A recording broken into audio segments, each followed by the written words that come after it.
Hare Krishna, Hare Krishna,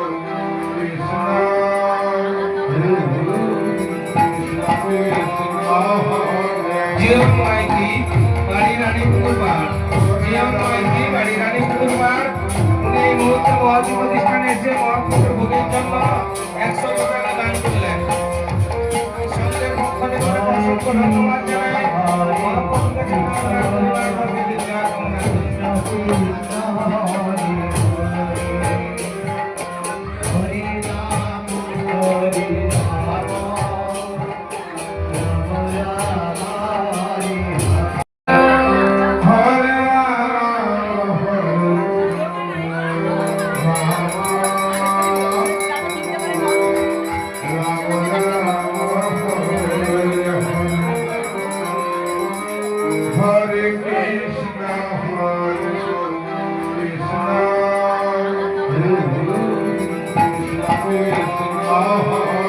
Jio Maiti বাড়ি রানীপুর পাড় জিও মাইতি বাড়ি রানীপুর পাড় এই মুহূর্তে মহাজি প্রতিষ্ঠানে এসে মহাপুরের ভোগের জন্য 100